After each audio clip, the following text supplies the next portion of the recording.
И здравейте, приятели! Това вече е трети канал, значи. Нали? Трети канал. И да, какво ви кажа, значи, вижте сега.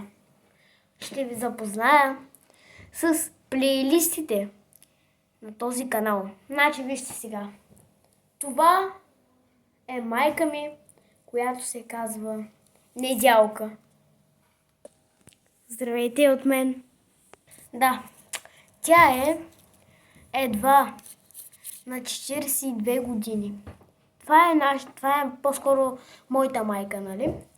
Но също така, втория плейлист ми е брат ми, който се казва... Да ви кажа ли как? Много странно име, но ще ви кажа. Велин. Аз съм много як. И да, той нали е брат ми, моя брат. И той е на 14 години, опитва се да бъде рапър, но не му се удава, не е много неговото. Да.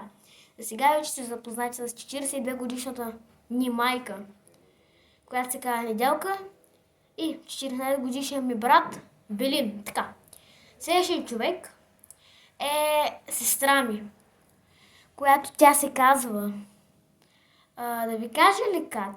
Значи това име може би е често, даже не знам често ли, но съм сигурна, и тя е Гергана. Да, здравейте от мен.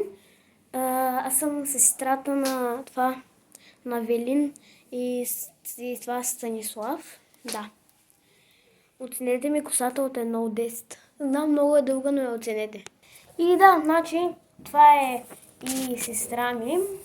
Да.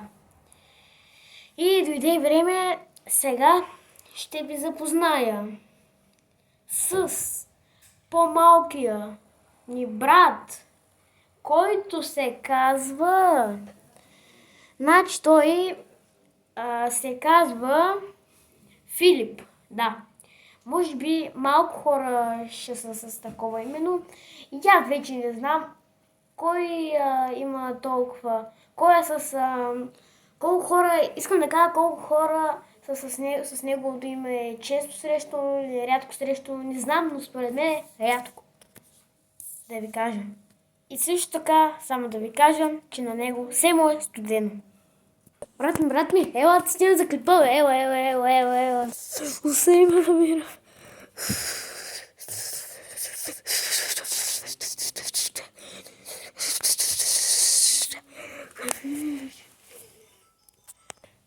Да, здравейте от мен. Извинявам се, но ми е студено. Брат ми, взимай телефона. Да, той е едва на 7 години. Тия дни почнали първи клас, да. И да, запознахме хора с плейлистите на този канал. Да. Очаквайте много скоро. Доста яки мега клипове, се джескаме, се биеме, се ръкъв. Направо ще има бомба! Да. Надявам се да гледате всички епизоди, които ще качвам. Всеки ден. Да. И чао!